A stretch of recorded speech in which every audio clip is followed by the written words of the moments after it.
Ju, eu posso ler um pouquinho. Obrigada, Sandra. Pode começar. Da perpetuidade do Espiritismo. Antes do Espiritismo, existiram muitos reformadores do pensamento humano, especialmente quanto ao futuro da humanidade e da vida após a morte. Suas teorias, muitas delas tendo origem mediúnica, foram estabelecidas em livros sagrados. Possuem fragmentos da verdade misturados a concepções pessoais.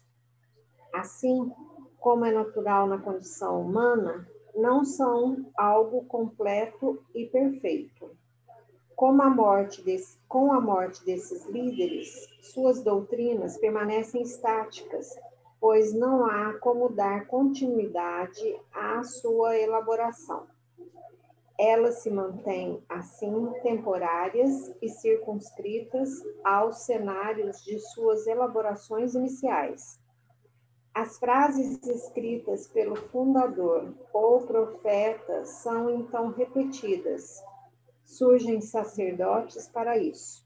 Assim, uma seita ou religião se organiza. O Espiritismo, segundo Kardec, tem uma origem completamente diferente. Se o Espiritismo fosse uma simples teoria, uma escola filosófica repousando sobre uma opinião pessoal, nada lhe garantiria a estabilidade, porque poderia satisfazer hoje e não mais satisfazer amanhã. Num tempo dado, poderia não estar mais em harmonia com os costumes e o desenvolvimento intelectual. E então cairia como todas as coisas superadas que permanecem atrás do movimento. Enfim, poderia ser substituído por qualquer coisa melhor. Assim ocorre com todas as concepções humanas, com todas as legislações, com todas as doutrinas puramente especulativas. Kardec, Revista Espírita, 1865. Fevereiro, página 4. Em verdade, considera Rivaio, o espiritismo é uma ciência de observação dos fenômenos espíritas, tendo uma metodologia apropriada para o seu objeto. A comunicação com os espíritos está na natureza, como também o movimento dos astros, a gravidade e outros fenômenos naturais. As descobertas revolucionárias da ciência transformam a humanidade em seus hábitos, e a doutrina espírita, enquanto conhecimento científico, tem também essa finalidade. Uma revolução, primeiramente nas ideias e depois na ordem das coisas. O progresso da ciência tem levado ao da indústria, e o progresso da indústria mudou a maneira de viver, os hábitos, em uma palavra, todas as condições de ser da humanidade. O conhecimento das relações do mundo visível e do mundo invisível tem consequências ainda mais diretas e mais imediatamente práticas. Pela certeza que o Espiritismo dá do futuro, muda a maneira de ver e influi sobre a moralidade, abafando o egoísmo, modificará profundamente as relações sociais de indivíduo a indivíduo e de povo a povo. Continua?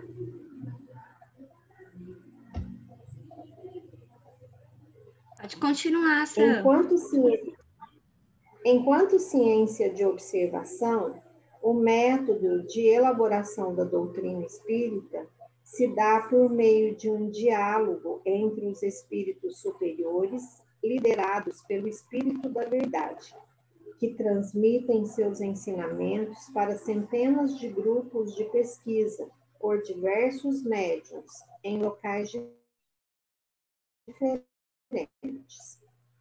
Os espíritos ensinam à medida que o entendimento dos pesquisadores espíritas avança, pois os conceitos da doutrina são mediados pela compreensão humana. Por outro lado, como todo conhecimento científico, essas ideias podem ser confirmadas pelos fatos, quando se dialoga com a diversidade de espíritos em suas diversas escalas e condições. Dessa forma, há na doutrina um caráter progressivo. Conforme o avanço do conhecimento humano, os novos conceitos podem surgir e a doutrina, ao mesmo tempo, se atualiza e perpetua. Mas toda ideia nova, em sendo um conhecimento científico, uma teoria baseada em fatos que podem ser constatados a qualquer tempo e em todos os lugares, precisa enfrentar as resistências naturais ao revolucionar o pensamento tradicional. Ao final, acaba sendo aceita por todos, por sua coerência com as leis da natureza, e porque toda negação é impotente diante das evidências. Já as diversas seitas e religiões são exclusivistas, formam grupos isolados entre si, mutuamente excludentes quanto ao objetivo da salvação. Desse modo, o Espiritismo difere dos sistemas religiosos, pois sua base é inabalável, porquanto se assenta sobre os fatos. Todavia, para que se mantenha sua unidade e se perpetue, a doutrina espírita não pode perder sua base conceitual. As particularidades de sua organização e o método pelo qual os fatos espíritas lhe confirmam. Essa condição é fundamental para manter a veracidade e integridade de sua ideia. O Espiritismo não se afastará da verdade e nada terá a temer das opiniões contraditórias, enquanto sua teoria científica e sua doutrina moral forem uma dedução dos fatos escrupulosamente e conscientemente observados, sem preconceitos nem sistemas preconcebidos. O Espiritismo está longe de ter dito a sua última palavra quanto às suas consequências, mas é inabalável em sua base, porque esta base se assenta sobre os fatos.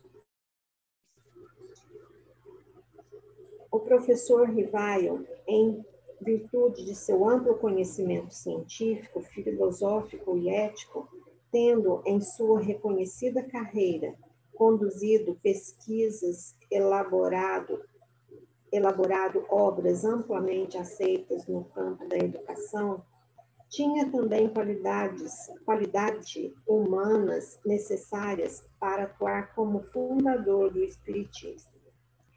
Entre elas, um pleno desprendimento moral, dedicação integral, bom senso, desapego de personalidade, desinteresse quanto ao prestígio ou aprovações humanas, além de ser bom e justo nas relações humanas, ou seja, reunia todas as qualidades e condições necessárias para a sua missão. E, por fim, Rivaio conseguiu estabelecer as bases da nova doutrina com sucesso em seu legado, representado pela coleção da Revista Espírita desde 1858 até a sua morte, além do conjunto de suas obras, os arquivos e manuscritos que constituem suas obras póstumas no que restou. No período final de sua obra, porém, estava diante de um conclusivo e não menos importante desafio. estabelecer um projeto minuciosamente regulamentado para, levando em conta as fraquezas da natureza humana de nosso tempo, perpetuar a organização do espiritismo numa nova fase, a da direção coletiva, num período de grave importância, quando a doutrina espírita precisava ser divulgada e estudada para que a humanidade a conhecesse. Além disso, necessitava afastar qualquer prejuízo dos ataques inimigos daqueles que se opunham, a maior parte deles preocupados com a perda de seus privilégios, ideias e vontades próprias. Era imprescindível impedir os cismas.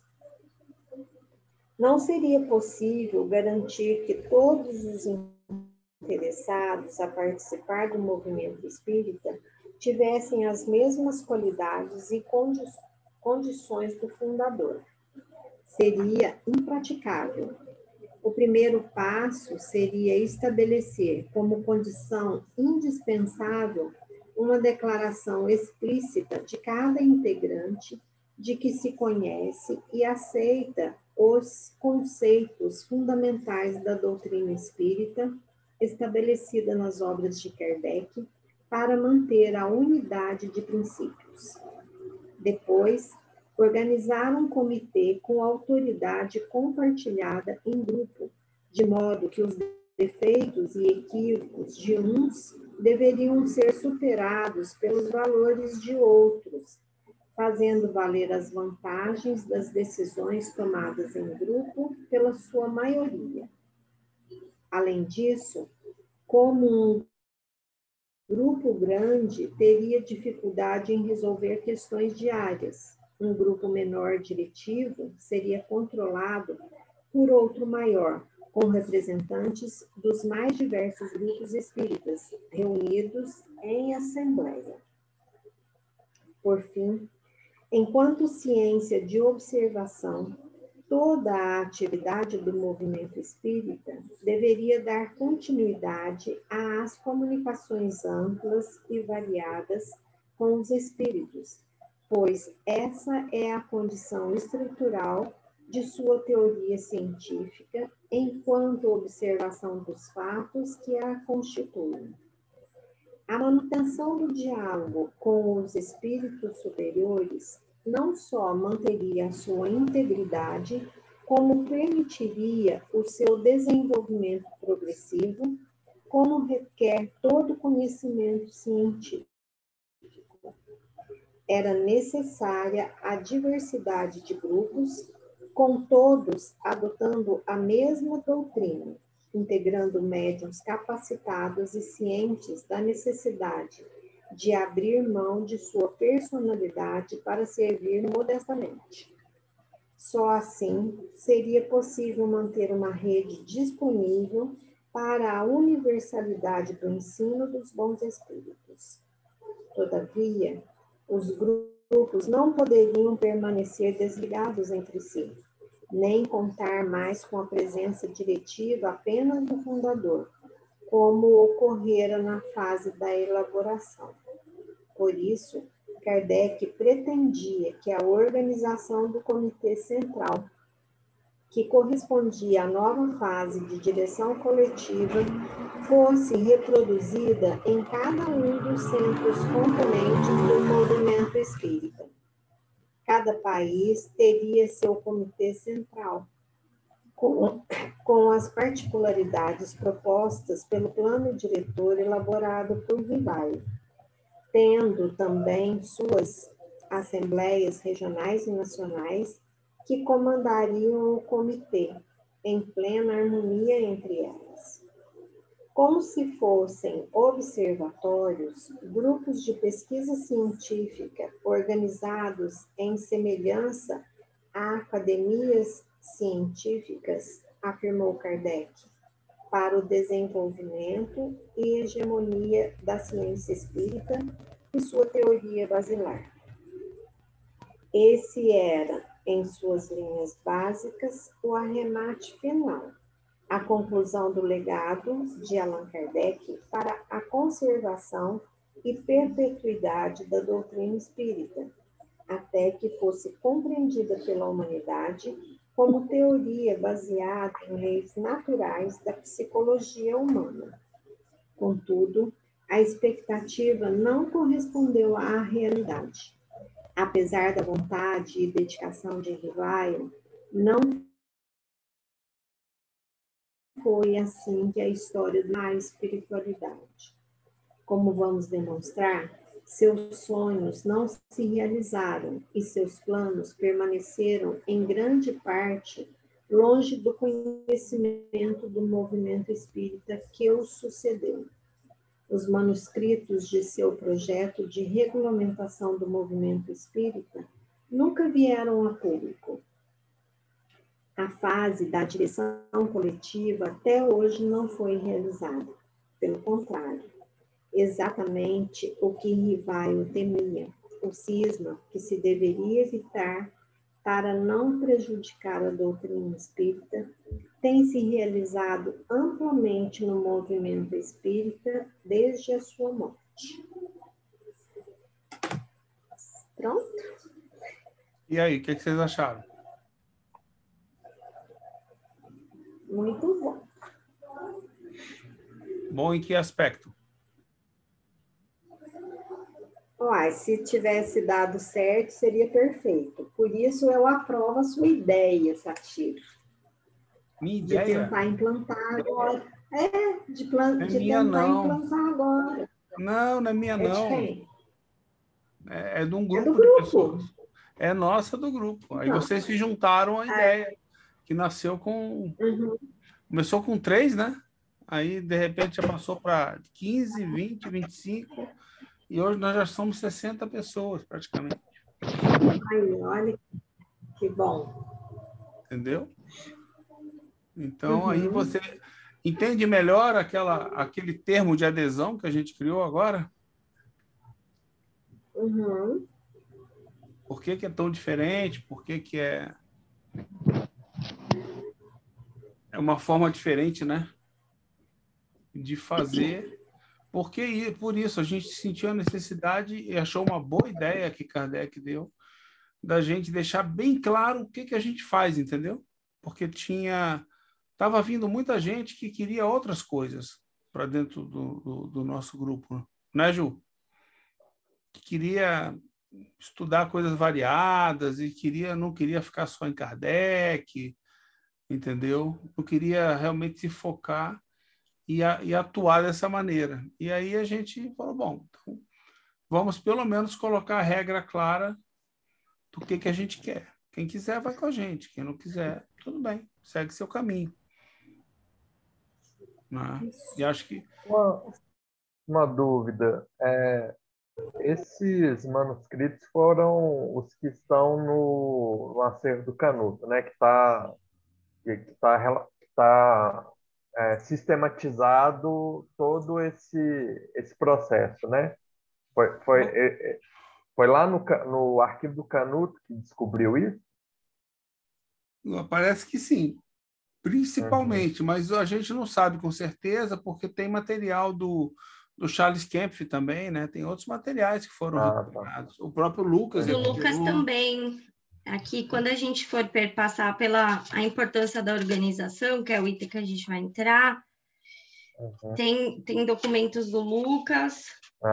Aí tá citado nos itens que eles trazem aqui no livro, tá citado a fonte, né?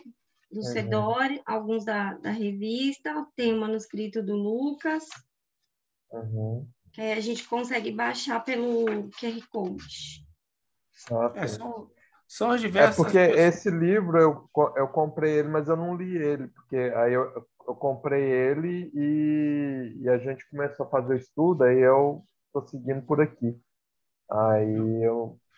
todo o material de Kardec que até agora foi recuperado, né? Aí o pessoal se baseou nesses materiais, e aí tem todo o material, inclusive proposta de contrato social do grupo, até isso foi recuperado, né? Kardec escreveu sobre isso. que é comentado lá, traz no anexo. É bem interessante. Entendeu? Então, a nossa... Já que a gente ia organizar um grupo, a gente achou que devíamos pelo menos tentar, né? Estamos tentando aí, buscando fazer dentro do que Kardec queria, né? Para a gente estar direcionando. E assim como a gente já tem vários grupos tentando fazer a mesma coisa. Inclusive mexendo nos contratos sociais, né? Que é uma coisa que a gente não tem ainda, a gente está se legalizando, mexendo nos contratos sociais, mudando isso, né? A gente vai ter esse papo com o Lucas e com o Júlio mês que vem, né? Então, e já tem outros grupos que a gente sabe que estão tentando mudar também, tentando mudar as práticas e, né, pelo menos começar pelas práticas e depois mudar o resto, né? Para que a gente seja, veja bem, a gente é a base, né? A gente é a base de um grupo pequeno, pretensioso e quer chegar a um lugar, quer chegar a ter competência, né, para poder continuar a estudar, né? Trazer a unidade dos métodos. E assim, e isso organiza, eu acho que eu comentei isso no dia da palestra do Lucas, que é uma coisa que eu sempre me perguntava, porque assim, eu via, né, dentro do movimento espírita, né, uma produção de livros muito grande e tal, mas uma coisa meio desconectada uma das outras, assim. Então, assim, não fazia muito sentido, assim, um livro fala uma coisa, o outro fala outra coisa, às vezes trazendo posições até diferentes e tal. E eu ficava na dúvida, né, porque não tinha essas informações, porque Kardec lá atrás fez todo um movimento onde ele sintetizava aquilo que chegava de igual dos diferentes grupos, né? Sintetizava aquilo que ele colhia como sendo informação igual e repelia aquelas que eram diferentes. E eu ficava me perguntando por que isso foi abandonado, que não se fazia mais isso. Então, assim, um médium lá de um lugar escrevia um livro, o outro escrevia outro, e não tinha uma progressividade do conhecimento, né? Porque, né, tem muita coisa que o próprio Kardec colocou à época, pela perspectiva da ciência da época, que hoje mudou, né? E que provavelmente isso traria algum impacto, né, informações novas que poderiam surgir disso. E essa informação ela teria, né, uma base sólida através dessa metodologia do Kardec, né, de comparar coisas, de comparar informações vindas de lugares diferentes e ver se batem ou não, né? Universalização. Esse método foi completamente perdido, né? Na verdade, foi abandonado, né? A impressão que a gente tem, né, Ju? Foi largado de mão aí, não era interesse de ninguém fazer isso. Apesar de, na época, a gente saber que existia toda uma organização, né? Porque ele pensar que ele não foi abandonado, ele foi atacado. Isso. Combatido. Isso. Esse ataque foi proposital. Ele foi descartado, Inclusive hoje, no caso, a FEB, o que ela faz? Ela defende o ponto de vista de Emmanuel, no sentido... Emmanuel não tem nada a ver com isso, né?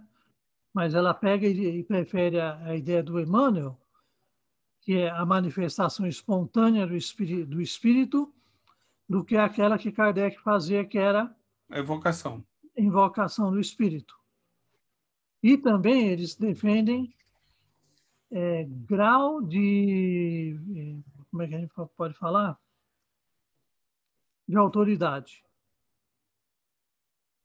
Eles defendem a ideia do grau de autoridade, por isso que eles batem na tecla que o Emmanuel faz parte da falange dos espíritos da codificação. Porque tem um Emmanuel lá que dá uma mensagem que não tem nada a ver com esse Emmanuel. Mas eles defendem isso para dizer autoridade. Não teria uma autoridade. Eles mudam os conceitos, né? Que Kardec trouxe. Mas a gente sabe que eles são defensores da tese rustanguista desde o começo. Pelo menos o grupo que agora lidera lá, né? Na verdade é o que a gente falou na vez passada, né? Você tem aí a unidade dos métodos abandonada, né? Todos os centros que enviavam materiais foram abandonados, ninguém mais fazia nenhum trabalho parecido, nenhuma forma de trabalho. E a nova forma seria a unidade da organização, entendeu? Para que você não dependesse de uma única pessoa. Também substituir Kardec no que ele fazia não é fácil, né? Não, mas o pulo do gato aí não é a questão do Kardec, o que ele fazia. A questão é o seguinte, a proposta do Rustang em si, ela vai ganhar adesão porque ela vai mexer com a vaidade. Sim. Ou seja, eu tenho tanta autoridade quanto os espíritos que estavam com Kardec. O espírito que está se comunicando comigo. Então, o médium começa a ganhar um destaque que não tinha na obra da codificação. Um espírito ganha destaque quando não havia destaque. Era o coletivo. Eram vários médiuns, várias comunicações. Então, isso é difícil, porque onde que mexe? Mexe na vaidade. Imagina, eu vou pegar, não vou citar o nome, mas tem um médium que entregou alguns trabalhos. Os trabalhos dele no começo eram interessantes. Por quê? Porque havia uma avaliação crítica de várias pessoas, que ele mandava a obra para várias pessoas analisarem. Quando começou as críticas nas próximos trabalhos que ele fez, psicografias, aí ele cortou isso. Deixou levar o quê? Pelo canto da sereia, né? É por isso que a gente tem que perceber, na minha opinião, né, que não é só uma questão, recuperar a parte da unidade de princípios é importante, né, como evolução moral de cada um de nós, forma de fazê-lo, etc. É uma explicação, é uma forma muito específica que descreve a lei, né, que foi deixada, a lei da alma, né, pra gente. Temos de pensar também o seguinte, né, a gente pode se ter uma ideia. Uma coisa aconteceu dentro do seio da sociedade ali, dentro daqueles que estavam próximos e trabalhavam com Kardec, a gente tem de imaginar não, a gente concluiu que todos eles poderiam não ter claudicado. Porque não eram pessoas inconscientes do que estavam fazendo. Então, eles se quedaram ao canto da sereia, todos eles. A responsabilidade que pesa nas costas deles todo, do conjunto, é grande. Agora, nota, que o pessoal fala, por que, né? Porque qual que é o discurso? Não, espiritualidade jamais ia deixar. Gente, cadê o livre-arbítrio? A espiritualidade vai carregar a gente sempre. Então, para que a gente não vai precisa se esforçar? Caminhar nunca. Para que a gente precisa se esforçar? Então, outra questão, quando a gente estuda o livro dos médiuns, Kardec, ele chega até a repetir várias e várias vezes essa questão. E aí ele reafirma essa questão na Gênese, no capítulo 1, no item 54 até o 55. Ele fala que nem os homens, nem os espíritos têm autoridade maior que a sua conexão com o conjunto, que todos devem harmonizar-se num laço de solidariedade cooperativa, que é o que a gente acabou de ler aqui no livro. Isso. Né? Os espíritos vão trazer um entendimento de acordo com o nosso progresso intelectual e moral, e cabe a nós também estudar, se desenvolver e praticar tudo que aprendemos. E cooperar com os outros. Então, e quando a gente entra nessa questão, tal médium disse, então isso é uma verdade absoluta, ou tal espírito disse, isso é uma verdade absoluta, entramos no que ele trabalha um capítulo inteiro E no último capítulo, o princípio da fé cega e a obediência passiva, onde você utiliza uma fé que não faz uso da razão. Você se submete àquilo que o Espírito está falando como uma verdade absoluta, não questiona a opinião, não, foi tal Espírito que falou, não posso questionar o que esse Espírito está falando. E você se submete cegamente, você não faz uso da faculdade da alma, que é a razão.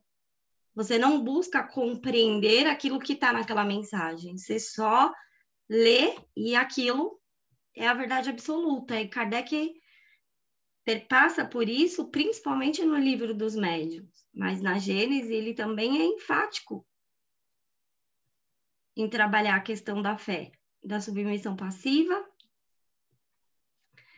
e a questão que nem médiuns, nem espíritos e nem nós, como homens, temos autoridade maior do que o conjunto, porque a obra do Espiritismo foi um trabalho em conjunto. E deveria continuar sendo. Sim, trabalho cooperativo. Entendeu? Aí, com a ausência de Kardec, a impressão que dá clara é que o quê? Como disse o Conde, as vaidades subiram, etc. E as pessoas não seguiram a organização que ele tinha antes e nem a que ele proporia. Né? Quer dizer, e eles tinham os documentos dele, porque no dia seguinte à morte dele, ele estaria dando início à unidade da organização, que é a nova forma de se organizar o movimento, entendeu? De fazer o movimento, onde ele seria uma pessoa a mais. Ele pararia com esse papel e seria somente uma pessoa a mais num grupo de pessoas que estariam conduzindo o espiritismo, para que justamente a coisa retomasse e se mantivesse. Né? Satiro. Oi. Eu vejo também, assim, né? Por exemplo, quando a gente lê lá o livro do Wilson Garcia, daquele grupo do Grupo Saião, a gente vê lá, né, relatado lá, que eles analisavam aquelas mensagens, né? Então, a questão não é, assim, analisava, mas era um grupo fechado entre eles, né? Que aí fica a importância da conexão com outros grupos, né? Então, eles se fecharam entre si, como era um grupo fascinado, eles analisavam aquilo lá, mas do jeito deles, né? Mas é isso mesmo. A unidade de métodos não é meramente passar pelo crivo da razão.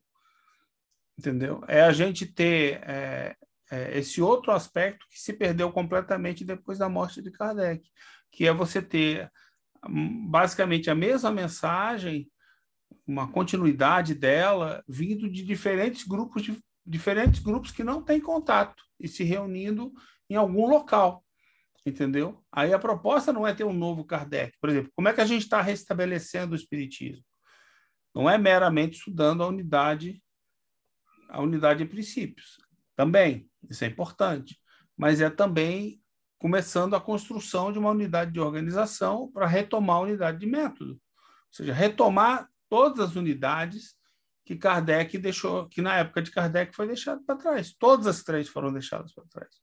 Não só a de princípios, que é a teoria moral. Entendeu? Elas foram abandonadas. E aí se criou isso pelo mundo todo que a gente está vendo aí. Né? Em diferentes graus, etc. Então, é isso que a gente vai ver daqui para frente, qual era essa proposta, em mais detalhes de como se organizar, por que se organizar, entendeu? Basicamente é isso. E daí você já tem muita gente que já está buscando isso, né? Com nem céu nem inferno, está tendo pelo menos algum fundamento para falar assim, olha, vamos tentar mexer com outras áreas, outras coisas da unidade, entendeu? Aí como é que um centro espírita mexe hoje com a unidade dos métodos? Como? Como é que ele vai mexer com a unidade do método se ele não tem convívio com outros centros? Perdeu isso, né? Justamente, entendeu? Não existe um ponto central, então a gente está recuperando até isso. Tem que haver um comitê central, uma assembleia central, formado por aquele grupo de pessoas que vai estar recebendo as mensagens que vierem dos grupos mediúnicos de estudo, entende? Essas mensagens, quando chegarem, vierem para esse grupo, vão ser encaminhadas para onde? Eu pego elas e mando para quem? Mando lá para o grupo da Marineusa? Sabe? Você não tem essa organização. Sem essa organização, a gente... E é isso que está sendo organizado agora. Já a nível mundial. Já tem pessoas trabalhando com isso. E organizando e aparentemente, muito em breve, a gente vai ter notícias sobre isso. Sim. Mas mesmo a aplicação do método assim, do mais simples, que é analisar, igual a Ju falou, que é pegar qualquer mensagem e analisar, nem isso assim, poucas pessoas fazem isso, né? Poucas. E como é que vão fazer se não tem unidade de princípio restabelecida? Isso. Se a gente vê com quanto a gente está estudando para restabelecer a unidade de princípio, para compreender e para ver, né? Sim. Quanta coisa. Então, a gente... Para daí a coisa do método poder surgir. Pensamentos nossos, do nosso grupo, de várias pessoas aí, eu estou expondo, tá? A Genesi faz parte. Todos nós fazemos parte desse grupo. Né? Como se lê também, né, o Satiero? Né? De forma de autonomia ou autônoma, né? Não de entendi. autonomia ou de heteronomia, né? Como você lê a mensagem, né? Sim. Que até então nós líamos a maioria dos textos com o método de heteronomia. Justamente, entendeu? E vocês percebem assim que não é meramente uma questão de estudar a unidade de princípio, mas de ter uma forma de reunir o conhecimento humano com o que é enviado pelos espíritos e tirar como Kardec fazia, tirar os ensinamentos, tirar as confirmações, poder ir evoluindo com as nossas descobertas e testando o entendimento nos grupos mediúnicos, que vão evocar certos espíritos. Daqui a pouco a gente está evocando Galileu aí, né? Perguntando para ele umas novidades aí, ou então Einstein perguntando umas novidades para eles, né? Por que não, eu só queria falar com o Paul Janet, já estava bom. Não, mas isso aí já está... também seria uma no nosso grupo, o Paul Janet não será chamado, porque se for chamado, acabou o grupo. A Juliana vai dominar o grupo completamente. Não, Ju? Ia falar para ele, Janet, você tem que voltar para atualizar ali a parte que você fala da mulher, dos deveres, isso aí tem que dar uma revertida, porque a mulher já até avançou um pouquinho. Vai ser expulsa do grupo, logo, assim. Tá. Bom, pessoal, é isso aí. A gente vai tentar colaborar, porque a gente tem pensado muito nisso desde novembro do ano passado. Pena que o Arthur não está aqui, né? Está dando aula lá que ele também pensou bastante, estudou bastante. A gente, ele, a Ju e alguns outros aí. Né? E assim, já existe então um movimento de... Porque assim, quando o Paulo fala de como que surgiu, surgiu uma orientação para ele olhar no livro, na página tal, para ver lá se tinha lá no Céu e Inferno, e daí que a espiritualidade... Paulo tem um grupo, mas o Paulo tem um grupo mediúnico que já estuda, só que percebe que ele está sozinho, aparentemente, ou tem poucos grupos que fazem isso. Entende? Você vê, o Paulo nunca desenvolveu nenhum conceito novo do espiritismo. Não. Ele está estudando... É novo para a gente que aprendeu errado. E não tinha. Pois é, ele ajudou no restabelecimento. Está ajudando a restabelecer. Mas isso aí não é o que Kardec fazia lá, era outra coisa. Né? Você lembra? Eram milhares de grupos mediúnicos enviando mensagens. Ele produzia os questionamentos, enviava como sugestão, e aí ia se perguntando e ia se obtendo as respostas. Né? Era um laboratório. A revista espírita... Tem que existir algo como a revista espírita, né? Para que o que for encontrado vai se reproduzir tudo praticamente igual, exceto a organização, que não é mais um cara, né? Isso é um grupo de pessoas que vão estar numa assembleia, em assembleias que vão centralizar, vão debater esse material, esse grupo de pessoas.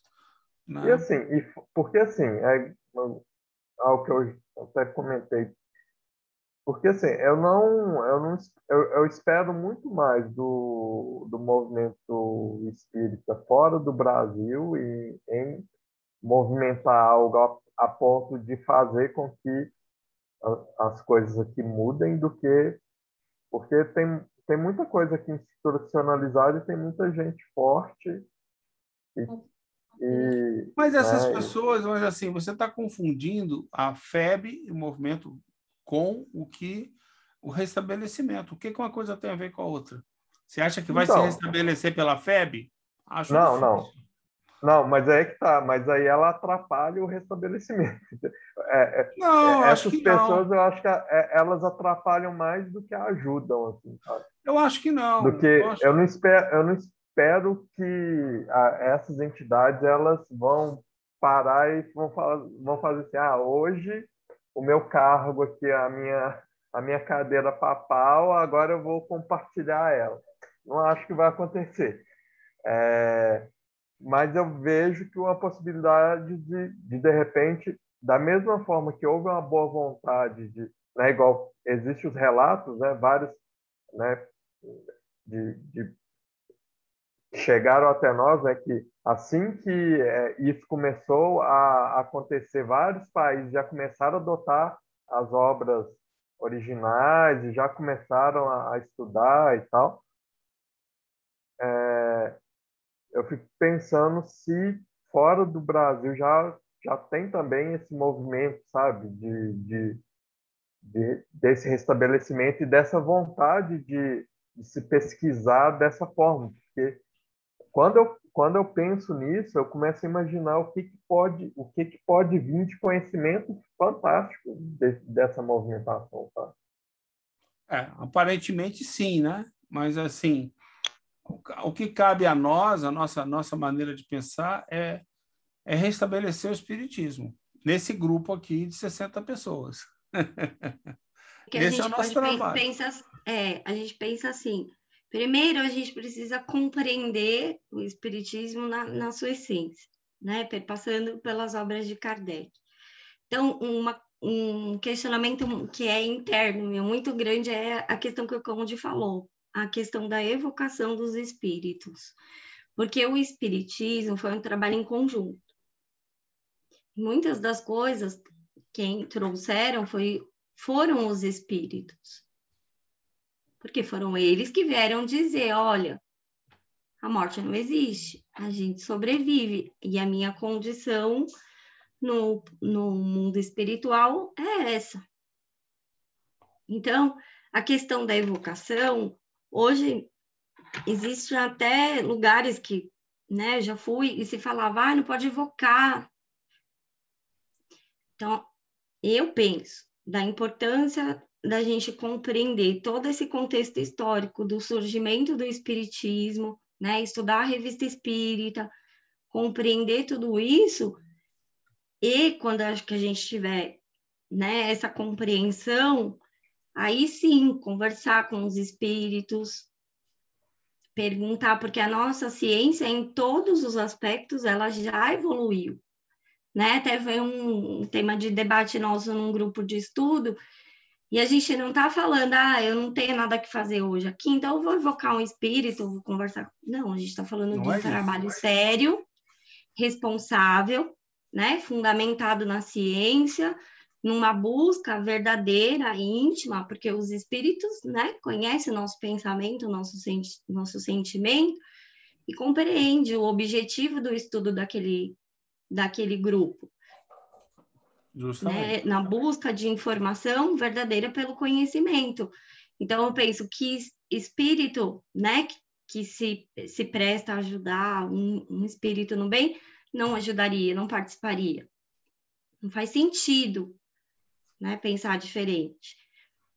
Mas, o que a gente vai hoje, né, evocar para perguntar? Não tem pergunta para fazer. Se fosse para o Paul Janet, eu tinha várias, só um caderno cheio. Nossa, eu também tinha muito. Olha, eu não entendi isso aqui, tu podia me explicar o que é que você está querendo dizer aqui? Percebe? Porque ele está falando ali, o tempo dele é uma compreensão, e todo esse resgate que o Paulo está trazendo e muitas outras pessoas, né, que estão se dedicando a isso, e eu acredito que a própria recuperação da obra original de Kardec, tanto a Gênese e principalmente o Céu e o Inferno, vai trazer uma nova compreensão para nós. Já está trazendo. Né? Sim, né? Só da gente ler aqui pelo livro, capítulo 8, a gente tem uma outra compreensão. E juntando com todo o material, né, da Revista Espírita, Estações, e aí a gente vai lá na revista, lê o artigo inteiro, modifica a nossa forma de compreender e de buscar, né? E eu acho que o grupo é importante por isso, porque um fortalece o outro, um ajuda o outro, compartilha esse material, compartilha esse, né? E pratica-se a cooperação, né? Isso. E acho que todos crescem. É um lugar que a gente tem para praticar a cooperação, onde alguém puder ajudar, vai lá e ajuda, faz alguma coisa. E não só no estudo, mas no grupo, no EPT mesmo, entendeu? Na medida que a gente for decidindo em conjunto o que a gente quer fazer, vocês fazem parte também do EPT. Então, olha, se quiserem trazer uma ideia, tragam uma ideia. Se quiserem fazer alguma coisa, o grupo vai discutir, vai debater e vai implantar todas as ideias, entendeu? Que são boas. Né? A gente tem colegas de vocês que estão trazendo ideias de fazer novos cursos, novos estudos. Não é só uma questão de ter a ideia, é uma questão de ter a ideia, de botar em execução, de fazer a coisa acontecer. Entendeu? A gente tem ideias até para cursos de jovens, estudar o Livro dos Espíritos, tudo isso está andando, para a gente ampliar os nossos estudos. Isso independe se o Satiro vai conseguir acompanhar ou não. Isso não é, o EPT não é o Satiro, não é a Juliana, não é a Genesi, somos todos nós aqui, entendeu? Inclusive, isso é um aprendizado para todos nós que estamos aqui dentro. Não é só para vocês, eu já aprendi isso. Não aprendi. A gente está vendo como fazer as coisas. Isso é a cooperação. Vamos aprender a cooperar, a entregar o que a gente tem de melhor, entendeu? Pelo ato do dever, né, Juliana? Pelo ato do dever. A gente já tem até uma amiga que é a mulher do Livro dos Espíritos aí, ó. Pois é. A Cida. A gente tem gente aí, né? Então, assim, a gente está vendo várias propostas e essas propostas não são buscadas ou determinadas por nós. Elas estão no mesmo escopo da unidade de organização. Nós somos um grupo que vai analisar e que vai encaminhar isso daí, entendeu? Então, as coisas são encaminhadas e o grupo decide. E aí, se você passa a fazer parte do grupo, você faz parte da decisão.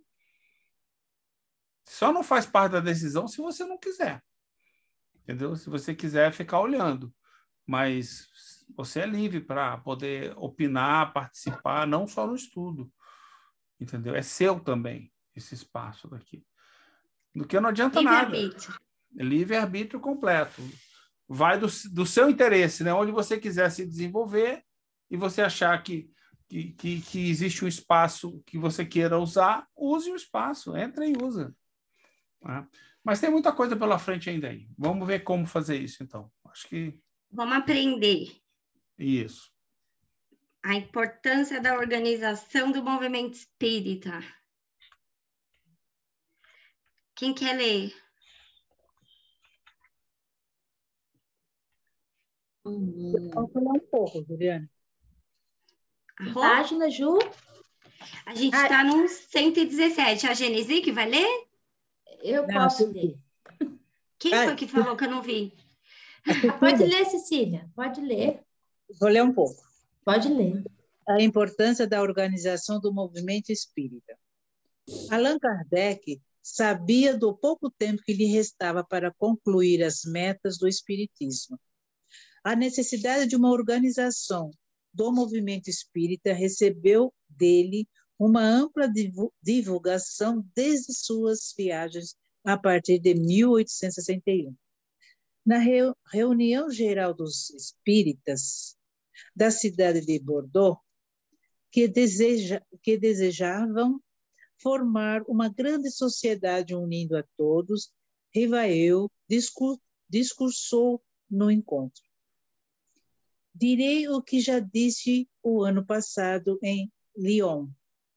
Os mesmos motivos me levaram a vos desviar, com todas as minhas forças, do projeto de formar uma sociedade única, abarcando todos os espíritas da cidade, o que seria simplesmente impraticável pelo número crescente de adeptos. O sistema da multiplicação dos grupos tem ainda por resultado, por fim, as rivalidades da supremacia e da presidência. Kardec, 1861, novembro. Até então, os centros estavam um tanto dispersos. O espiritismo era algo novo, em processo de divulgação, novos espíritas chegavam em profusão, mas, pelas características próprias da doutrina, talvez únicas quanto à elaboração de seu conteúdo, necessitavam de uma orientação de Kardec. O caráter coletivo de suas atividades não deveria dar lugar a qualquer ideia de supremacia de pessoas ou de grupos, sob o risco de desvio, contendas ou cismas. É uma coisa grave conferir a qualquer um a direção suprema da doutrina. Antes de fazê-lo, precisaria estar bem seguro dele sob todos os aspectos, porque, com ideias errôneas, poderia arrastar a sociedade para um triste abismo e, talvez, a sua ruína. Implantar um sistema de multiplicidade de pequenos grupos no lugar de uma só grande sociedade era importante para pôr fim às rivalidades de supremacia ou de presidência, além de desvios e divisões. Uma direção suprema da doutrina, com características individuais, permitiria adotar falsos conceitos baseados em opiniões e vontades pessoais com terríveis consequências. Porque com ideias errôneas, poderia arrastar a sociedade para um triste abismo e talvez a sua ruína. As condições adequadas dos espíritas e dos grupos são fundamentais para se obter sessões produtivas quanto à doutrina espírita e também para obter o apoio dos bons espíritos, que são os condutores do espiritismo. Apesar da doutrina espírita destinar-se a toda a humanidade, devendo ser amplamente divulgada, os participantes do movimento espírita, considera Kardec, deveriam respeitar qualidades fundamentais para participar das pesquisas mediúnicas nos grupos espíritas. Kardec trata dessa qualificação. O verdadeiro espírita se reconhece pelas suas qualidades. Ora, a primeira da qual deve dar a prova é a abnegação da personalidade, pois, por seus atos, é que se o reconhece, mais do que pelas suas palavras. O que é preciso para uma tal direção é um verdadeiro espírita, e o verdadeiro espírita não é movido nem pela ambição, nem pelo amor próprio. Kardec, 1861, novembro. Além do recolhimento, seriedade, essa qualidade do verdadeiro espírita também é importante para manter um clima adequado para atrair os interesses dos espíritos superiores para suas reuniões e não dos espíritos frívolos ou mistificadores.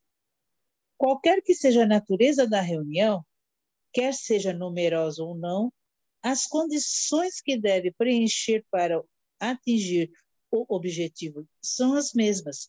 É nisso que é necessário levar todos os seus cuidados, e aqueles que preencherem serão fortes, porque necessariamente terão o apoio dos bons espíritos. Assim, o estudo dedicado das obras que fundam o Espiritismo, além da Revista Espírita, é imprescindível para o espírita participante dos grupos, e isso leva também e exige dedicação. E isso leva tempo e exige dedicação. Quem não observa essa exigência fica predisposto a ser envolvido pelos maus espíritos, desorganizando ou desviando o grupo de seus propósitos, como explica Kardec. Um erro bastante frequente nos novos adeptos é o de se crer tornarem-se mestres depois de alguns meses de estudo. O Espiritismo é uma ciência imensa, como sabeis, e cuja experiência não pode se adquirir senão com o tempo. Nisso, como em todas as coisas, há nessa pretensão de não ter mais necessidade de conselhos de outrem e de se crer acima de todos, uma prova de insuficiência, uma vez que falta a um dos primeiros preceitos da doutrina, a modéstia e a humildade. Quando os espíritos maus encontram semelhantes disposições no indivíduo, não deixam de superexcitá-los e entretê-los, persuadindo-os de que só eles possuem a verdade. É um dos escolhos que se podem encontrar. Quando essa necessária modéstia não é observada, os maus espíritos encontram meio de excitar a soberba, levando-os a acreditar que possuem a verdade. Esse é um obstáculo para a formação de sociedades coesas, sendo meta contornar a rivalidade entre os indivíduos. Mas também há outro problema quando pode haver rivalidade entre os grupos, quando esses escolhem caminhos divergentes, provocando cismas entre eles. Por isso, a maneira conveniente para promover a convergência está em adotar os fundamentos previstos por Kardec para todas as sociedades espíritas: unidade de princípios, da organização e dos métodos da ciência espírita.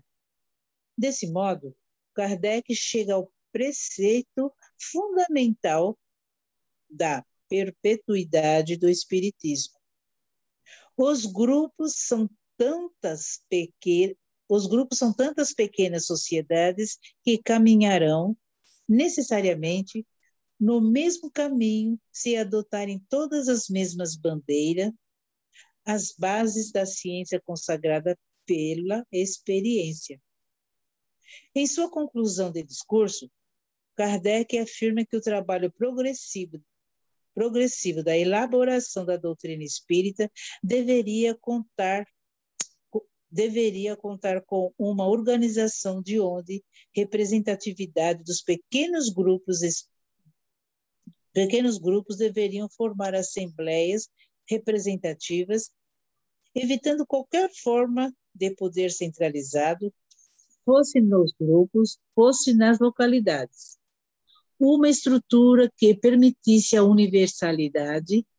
Essa era a meta almejada por Kardec para o movimento espírita. Aliás, nada impede que um grupo central seja formado de delegados diversos e grupos particulares que se encontrariam assim como um ponto de união e um correspondente direto para a Sociedade de Paris. Depois, todos os anos, uma Assembleia Geral poderia reunir todos os adeptos e se tornar assim uma verdadeira festa do Espiritismo. As bases da organização do movimento espírita, para corresponderem à orientação dos bons espíritos, estavam lançadas. Mas Kardec promete trabalhar mais no tema, oferecendo posteriormente um conjunto de orientações claras e objetivas. De resto, sobre esses diversos pontos, prepararei uma instrução detalhada que terei a honra de vos transmitir ulteriormente, seja sobre a organização, seja sobre a ordem dos trabalhos. Aqueles que a seguirem se manterão, naturalmente, na unidade de princípios. O professor Rivaio mantinha outra questão apenas insinuada em seus discursos aos espíritas de Bordeaux, mas que era de grande importância: o risco de uma cisma causado pelo assédio dos inimigos invisíveis. Podemos comparar a saúde do movimento espírita com a de uma pessoa. Os vírus estão presentes nos ambientes. Todos estão sujeitos à doença. No entanto, a imunidade, sistema de defesa do organismo, está preparada para afastar os prejuízos. Com um movimento espírita fortalecido pela unidade de princípios, organização e método, apesar de os espíritos maus estarem à volta, não conseguem concretizar seus planos de ataque. Kardec acompanhava todos os movimentos. Nos bastidores, ele era informado pelos espíritos superiores dos passos e plano dos inimigos invisíveis, como também dos espíritas que abriam brechas para os assédios. Caso não fossem levados à frente, esses previstos incidentes não tomariam proporções perigosas para a unidade dos espíritas. Privadamente, em sua residência, Kardec foi alertado pelo espírito Erasto em agosto de 1862. Além de sua obra como missionário da verdade, você terá que moderar certos ardores impacientes. Você terá que reprimir mais de uma pequena ambição que se ilude sobre seu valor e seus méritos, e se julga chamado a um papel mais elevado do que aquele que desempenha. Uau! Manuscrito. Sedor, Lucas 010-02. O Espírito da Verdade, responsável por liderar os espíritos na elaboração da doutrina espírita, foi bem claro quanto aos cuidados que Rivail deveria ter em sua missão, preparando os espíritas do movimento para também se manterem alertas, conforme tivessem sucesso na divulgação da autonomia, base do novo mundo, contra os privilégios e falsas ideias de heteronomia do velho mundo, em novembro de 1862. Mas os combates que os interesses levantados por seu sucesso vão despertar contra você não estão longe de fazer ouvir seu grito de guerra, e você deve vestir a couraça para resistir a esses inimigos de todas as ideias emancipadoras. Manuscrito de Sedor, Lucas, número 10-17. Porém, exatamente em Bordeaux, enquanto Kardec participava do Encontro dos Espíritas, afastado dali, o advogado Jean-Baptiste Rustin tramava contra o espiritismo. Também sobre ele, Kardec foi esclarecido e alertado pelos espíritos que conduziam o espiritismo quando questionado sobre a influência e o crédito que Rustung deveria merecer. Os bons espíritos responderam: em geral, ele passa por uma entusiasta, exaltado, querendo se impor. Ele tem tanta confiança nas suas luzes que pensa que todos devem curvar a ele. Kardec nunca tornou público esses alertas pessoais pelos espíritos para ajudar em sua caminhada com informações que ele precisava para pisar em terreno firme. Mas sempre transformava essas notícias em ensinamentos gerais que servem para todos. Ao final de seus discursos em Bordeaux, ele leu uma mensagem de Erasto, uma epístola aos espíritas. Era preciso evitar com todos os esforços desvios e cismas entre os grupos, os quais provocaria um grande atraso para o desenvolvimento do espiritismo. Na reunião que é a formação da Sociedade de Bordeaux, quando Kardec traçou os caminhos para a organização do movimento espírita, ele leu pessoalmente a mensagem de Erasto, do espírito Erasto, que falou em nome dos iniciadores do espiritismo na França, sob a liderança do Espírito da Verdade. Sim, meus caros discípulos, aproveito com zelo dessa ocasião que nós mesmos preparamos para vos mostrar o quanto seria funesto para o desenvolvimento do espiritismo e que escândalo causaria entre vossos irmãos de outros países a novidade de uma cisão no centro que nos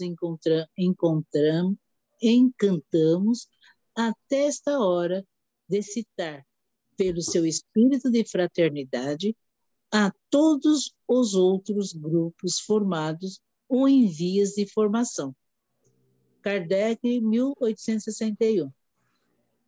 Enquanto aquela reunião ocorria em Bordeaux, em torno da liderança da família símbolo do Senhor Sabot e diversos outros pioneiros da cidade, já se semeava a divisão pelos inimigos invisíveis que manipulavam a soberba, induzindo falsas ideias contrárias aos princípios da doutrina espírita no advogado Jean-Baptiste Rustin. Vamos conhecer em detalhes a história desse desvio na segunda parte do livro. Ele não só faltou a essa reunião, como tentou dissuadir Allan Kardec de participar dela, afirmando caluniosamente que esse grupo de espíritas de sua cidade seria pernicioso ao espiritismo. Falsas acusações que os bons espíritos já haviam desmentido para Kardec em reuniões privadas. Erasto e os espíritos superiores alertaram em sua primeira epístola: não ignoro e não deveis ignorar mais que se empregará de tudo para semear a divisão entre vós, que se procurará armar-vos emboscadas, que se semeará sobre o vosso caminho armadilhas de toda sorte, que vos oporão uns aos outros, a fim de fomentar uma divisão e levar a uma ruptura de todos os aspectos lamentáveis. E depois de dizer que a lei do amor e de caridade será a solução contra esse movimento de divisão, denunciou os inimigos invisíveis que eram os verdadeiros mentores desse infame ataque. Tereis de lutar não só contra os orgulhosos, os egoístas, os materialistas e todos esses infortunados que estão imbuídos do espírito do século. mas ainda e, sobretudo, contra a turba dos espíritos enganadores que, encontrando no vosso meio uma rara reunião de médiuns, porque sois melhor aquinhoados sob esse aspecto, virão logo vos atacar, uns com dissertações sabiamente combinadas, onde, à custa de algumas piedosas tiradas, insinuarão a heresia ou algum princípio dissolvente, outros com comunicações abertamente hostil aos ensinamentos dados pelos verdadeiros missionários da verdade. Alguém pode continuar? Eu posso. Antes de continuar, ver se alguém quer comentar alguma coisa. A gente já deu um trecho longo aí, né? É. O que chamou a atenção de vocês?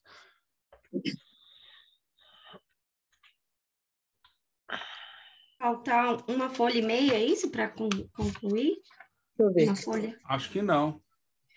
Amigo, para concluir esse item é uma folha. Então tá bom. Melhor Então, a gente concluir. Vamos concluir, depois porque senão não vai dar tempo. Isso. Tá bom.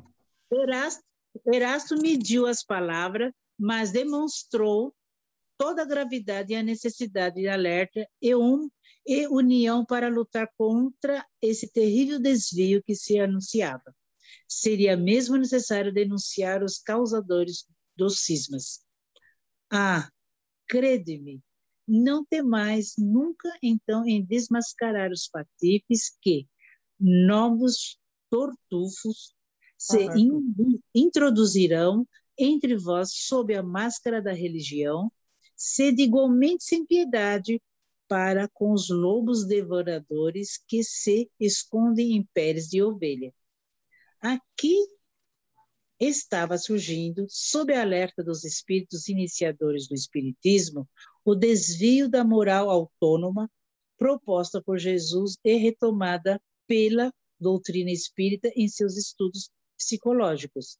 Era preciso unir esforços com todas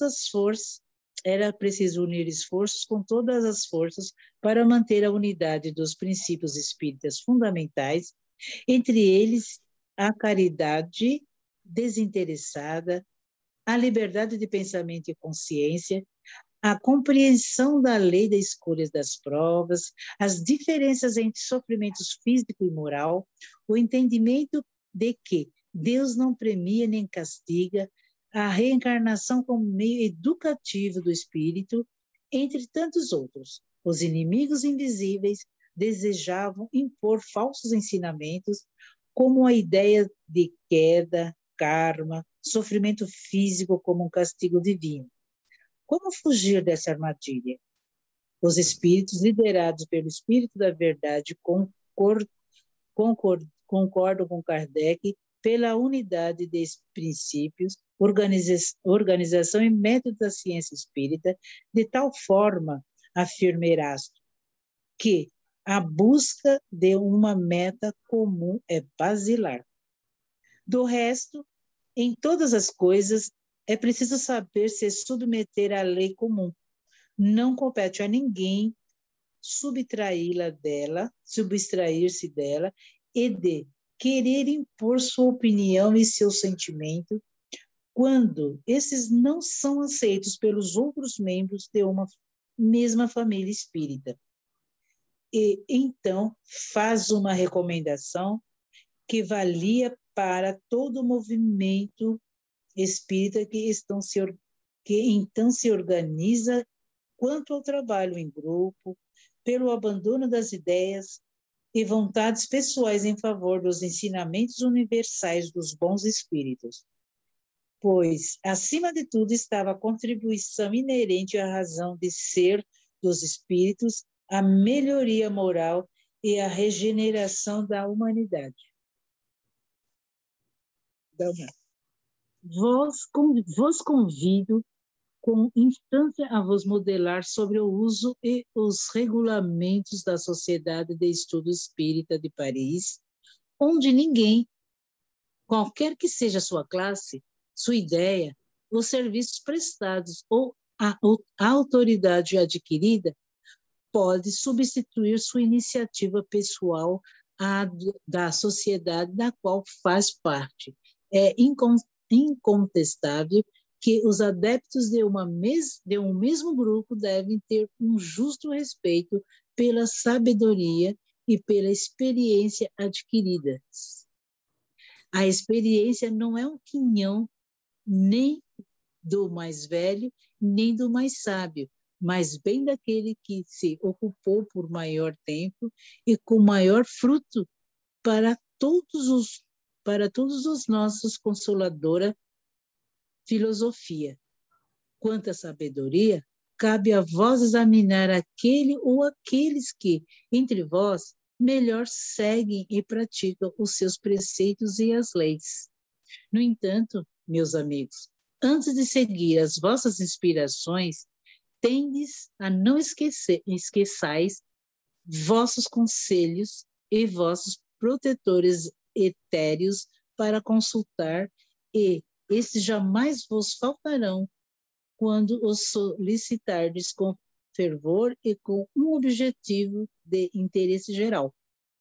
Devo vos fazer ouvir uma voz tanto mais severa, meus bem-amados, enquanto o Espírito de verdade, mestre de nós todos, esperai mais de vós.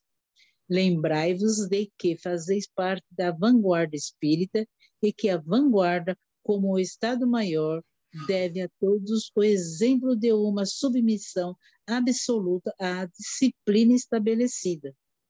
A liderança da Sociedade de Paris, no entanto, continua explicando Erasto em nome do Espírito da Verdade, era moral relacionada às questões científicas da organização do Espiritismo, respeitando a organização inspirada pelo Espírito Superior para a necessária unidade da doutrina. Compreendeste, e todos os vossos irmãos compreenderão como vós, quais vantagens, que progressos, que propaganda resultarão da adoção de um programa uniforme para os trabalhos e os estudos da doutrina que nós vos revelamos. Está bem entendido, contudo, que cada grupo conservará a sua originalidade e sua iniciativa particular, mas, fora de seus trabalhos particulares, terá de se ocupar de diversas questões de interesse geral, submetidas a seu exame pela sociedade central e para resolver diversas dificuldades cuja solução até esse dia não pode ser obtida dos espíritos. Uau! O que quer dizer uau? Muita coisa, dá a impressão até que poderia ser feito, mas as pessoas são pessoas, como até hoje existem. O que Kardec fez, a integridade dele, mesmo assim, não foi tão grande para que as pessoas o seguissem, né?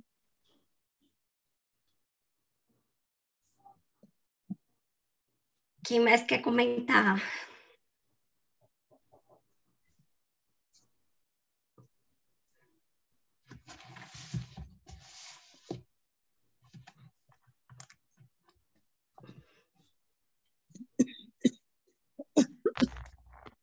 A gente vê que, pelo que Kardec vem apresentando, o movimento espírita, por falta dessa organização, né, mostra totalmente essas dificuldades, né? São casas montadas por causa de uma rincha em outra casa, né?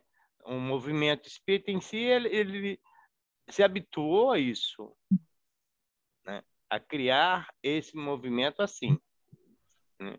Onde mostra pela essa mensagem de Erasto que poderia ser totalmente diferente, né? A qual, né, o Espiritismo estaria, né, a doutrina espírita, né, estaria realmente sendo trabalhada como deveria ser.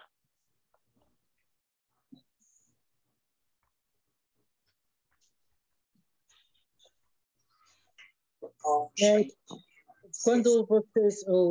desculpa. Pode falar, Cê. Quando o Satiro, você fala, a mudança realmente é individual. Por mais que se fale a um público, que seja um público grande ou um público pequeno, a mudança é individual.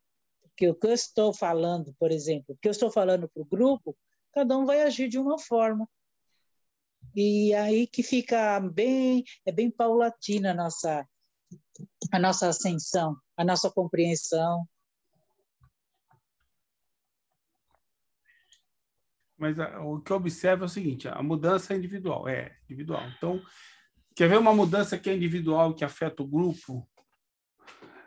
Quando um colega nosso, que tem mais conhecimento numa área, se manifesta e tenta ajudar num certo ponto, a gente tem que saber colaborar com ele, cooperar Exato. com ele, entendeu? E vice-versa. Quando a gente tem mais conhecimento ou simplesmente tem o suficiente para ajudar num certo ponto, a gente também tem que saber dar o passo para frente e cooperar com os outros e fazer as coisas. Quer dizer, tudo isso são aquelas formas de cooperação, entendeu? Mas, assim, o primeiro nós temos um objetivo maior que não é se manter na individualidade, é a gente, através do aprendizado da individualidade, viver na coletividade, entendeu? Cooperando e não competindo.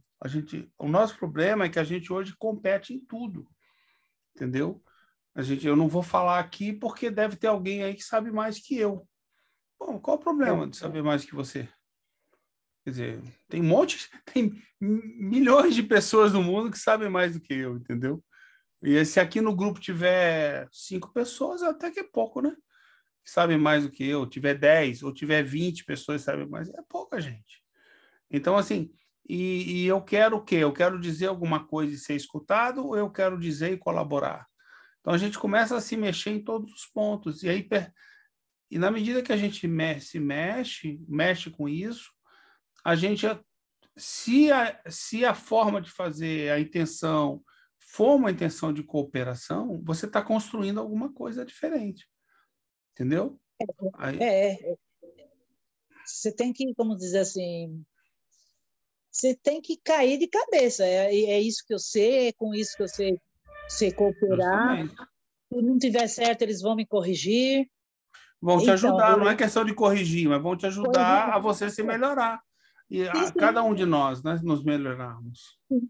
Mas e o medo que a gente tem de se passar por ridícula? Aquelas coisas que, infelizmente, ontem a gente tinha, hoje a gente já deve estar melhor.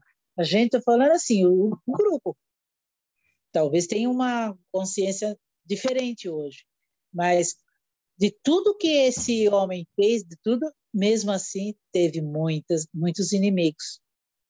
E é isso, a gente tem que se melhorar individualmente para acoplar nos grupos, e vai aumentando esse grupo de pessoas que se melhoraram. O nosso objetivo, vê bem, não é crescer, não é ter mais gente. O nosso objetivo é fazer com a quantidade de pessoas que a gente tem aquilo que é proposto por Kardec. Se nós fôssemos 6 pessoas, faríamos a mesma coisa, entendeu? Se nós somos 60, 10 vezes mais. Mas o nosso objetivo não é chegar a 600 pessoas, entendeu? A gente pode ajudar outras pessoas que estão seguindo o caminho, né? Quer dizer, tá aí o Alisson, que está tentando ajudar o centro espírita dele, que de repente se interessou bastante pelo Paulo, pelo Lucas. A gente ajuda como a gente puder, entendeu? Mas isso não impõe nenhuma condição para que a gente faça isso. É o ato do dever, vamos ajudar quem quer ser ajudado.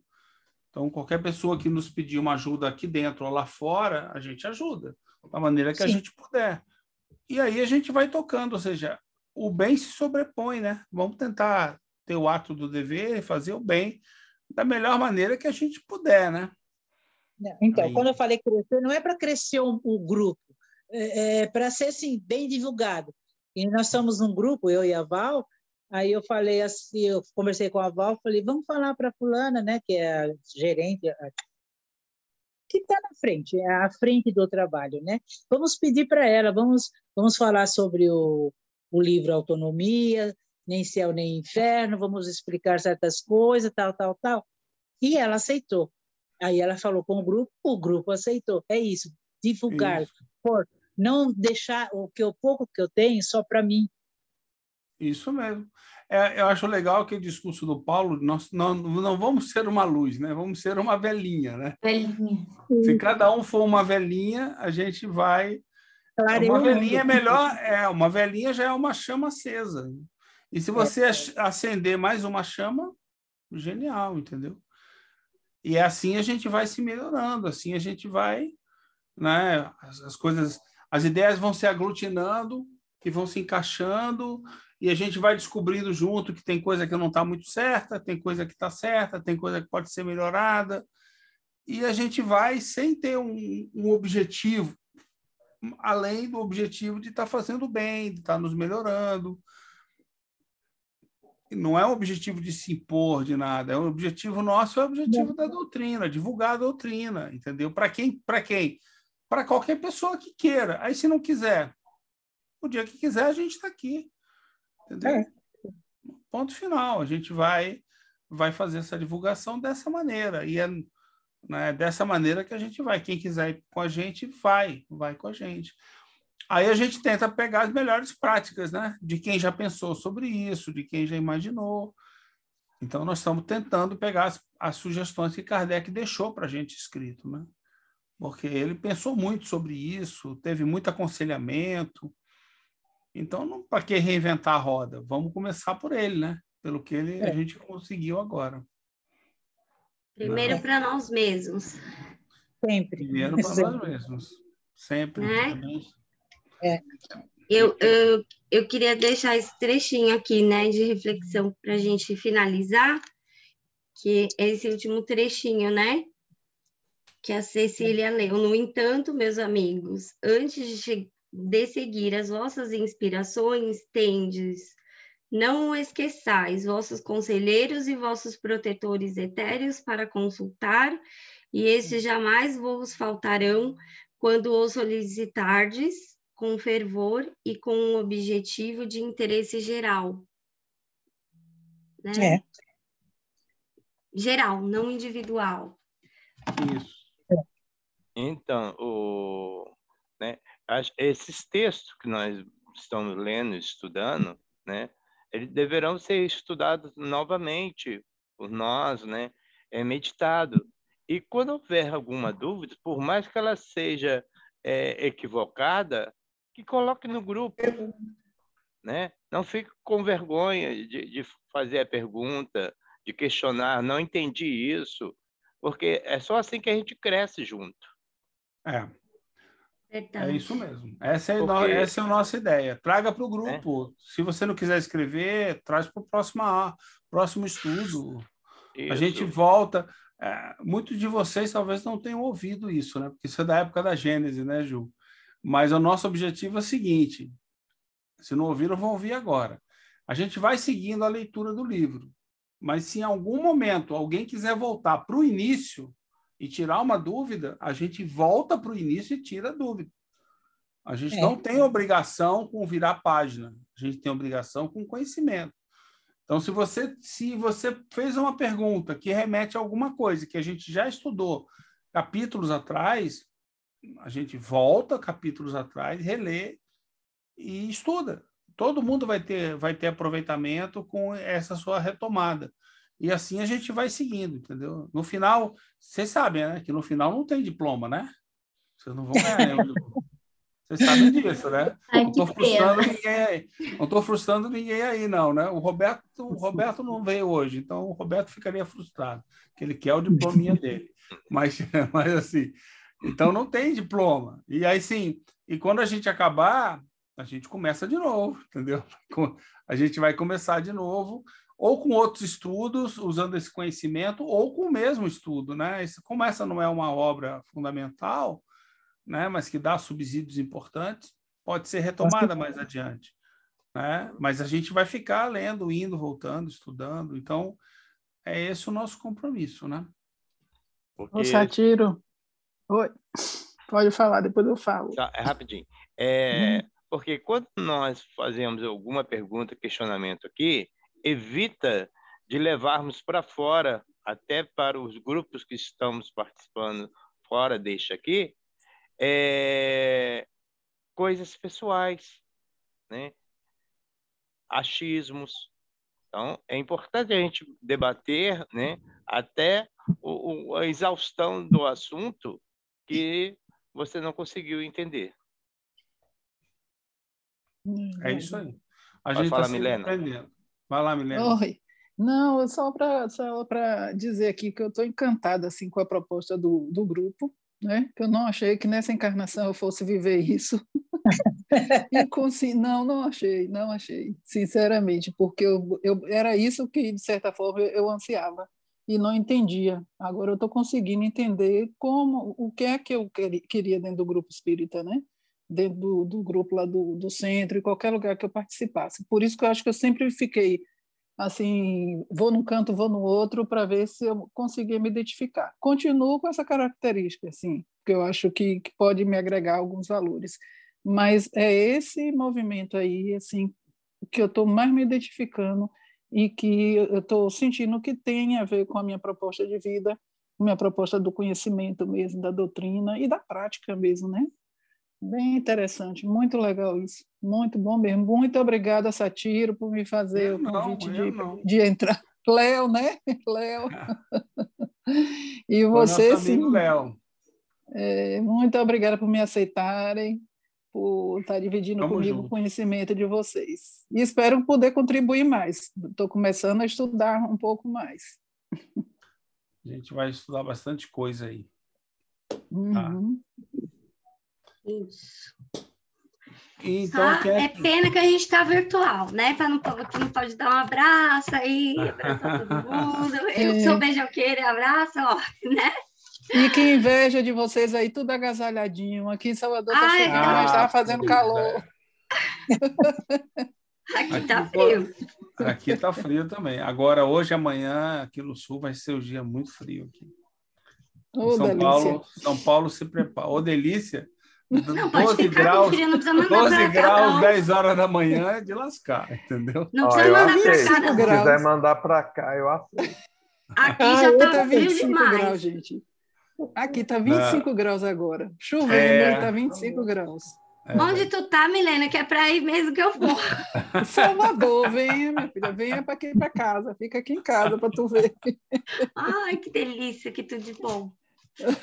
E até pegando o gancho aí nessa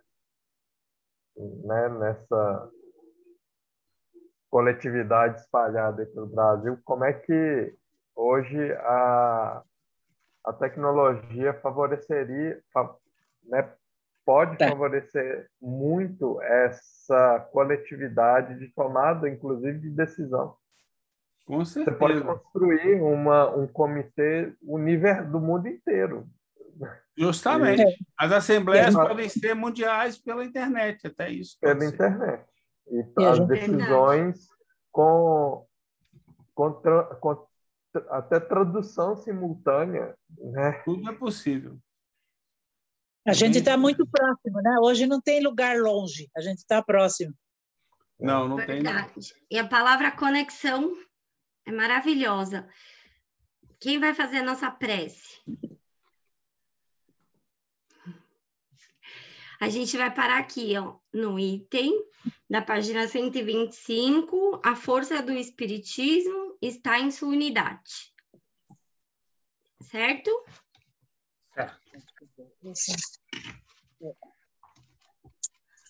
És tu, Satiro, que vai fazer a prece? Isso, Não, ele estava eu estou anotando aqui, eu sou o faxineiro, então já tem outras obrigações aí. Uai, faxineiro não faz prece? Eu já fiz. Faxineiro reza, faz prece. É o que mais faz, é o que mais faz.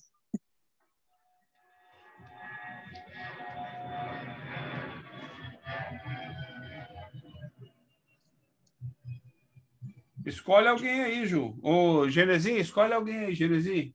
Ai, não sou boa com essas coisas, não. Eu faço, Ju, eu faço. Obrigada, Lu. Temos pensamentos elevados, liguemos-nos a Deus, a Jesus, aos amigos espirituais, pedindo o amparo e o consolo necessário a todos que sofrem e também para que sigamos nossa caminhada nesta vida terrena. Mentalizemos uma luz suave que envolve a todos, nos revitalizando, nos reequilibrando, fortalecendo, firmando nossos bons pensamentos, para sempre estarmos sintonizados com Deus e com Jesus, unidos desse amor fraternal. Pedimos licença para encerrar os estudos de hoje. Que assim seja, graças a Deus.